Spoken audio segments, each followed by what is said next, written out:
আসলে মূলত আমি এই যে ইলেকট্রিক কাজগুলো করি, কিভাবে কাজগুলো করি সেটা অনেকেই জানেন না। আমি দেখাচ্ছি, অবশ্যই আপনার ভিডিওটা দেখেন। এই যে পিছনে আমি ২টা লাইন দেখেন, ২টা। কারণ এখানে আমার ২টা এইচডিবি। আমি কিন্তু লাইন কিন্তু একটা পাইপ দিয়ে টানতে পারতাম। টানি না কেন? আমার তার আসবে হলে 10 RM তার।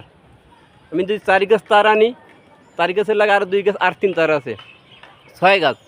ওই 6 গাছ তার যদি আনি তাহলে আমার পাইপটির উপরে, ভিতরে তারটার উপরে একটু প্রেশার পড়বে। তার জন্য আমি ডাবল লাইন টানছি। তারপরে যে ইনকেস যদি একটা লাইন যদি আপনার গিয়া মিস হয়ে যায়, তার জন্য এই মাঝখানে এটা হলো বাতিল লাইন। আপনি একটু ভিডিওটা একটু মনোযোগ দিয়ে দেখেন, এটা বাতিল লাইন। এই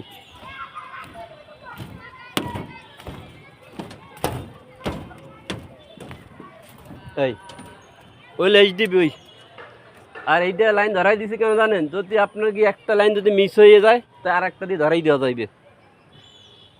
অনেক কিন্তু কাজ করে, লাইন খুঁজে পায় না, লাস্টে ছাদ ফাটায়।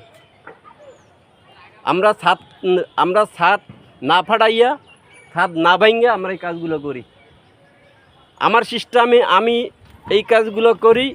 আর যারা যারা ইলেকট্রিক কাজ করে তারা কোন সিস্টেমে কাজ করে তা আমরা বলতে পারি না। অবশ্যই আমার কাছে ভালো লাগে, আর আমার কাজ অন্যদেরকে ভালো লাগে না।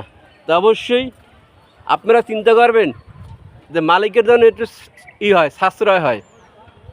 কারণ একটা ছাদ যদি আমরা ভাঙি, সেই ছাদটা কিন্তু মনে করেন গিয়া ওয়েট কমে যায়, লোডটা কমে যায়। তো অবশ্যই সাবধানে কাজ করতে হবে। আর সবসময় আপনারা ফ্যানুক বানাই দিবেন, বক্স দিবেন না।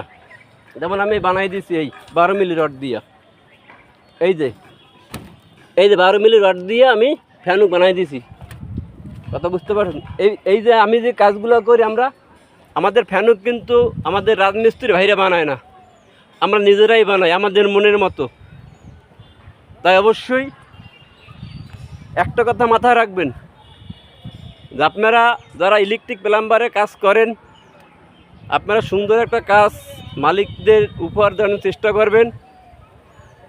কারণ আপনি যদি একটা কাজ সুন্দর করেন, ওই মালিক কিন্তু আপনাকে সাপোর্ট করে কিন্তু আপনাকে আর একটা কাজ ধরেই দিবে।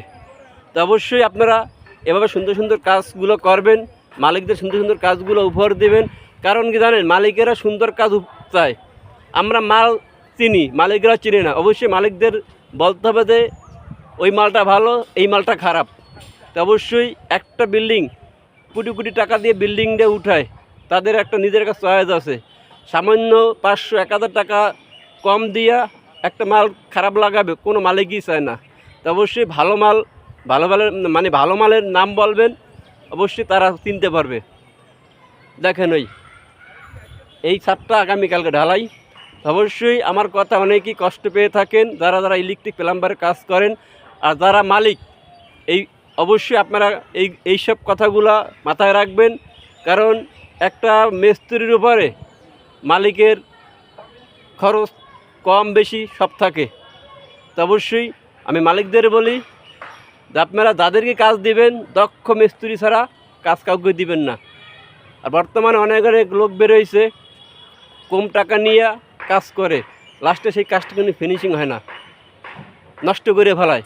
তো অবশ্যই দক্ষ মিস্ত্রি দিয়ে আপনারা কাজ করবেন। তো ভালো থাকবেন, সুস্থ থাকবেন। আর ওই যে মুরব্বী রড মিস্ত্রি, কি মিস্ত্রি? রড মিস্ত্রি বাড়ি কই? বাড়ি 7 নং ডোলো ইউনিয়ন। এই মুরব্বী অনেক ভালো, বুঝছেন? তাই সবাই ভালো থাকবেন। আমি রডের কাজ ভালো জানি। আমার কাকু রডের কাজ ভালো জানে, তাই কাকুর জন্য দোয়া করবেন। আল্লাহ হাফেজ। ভালো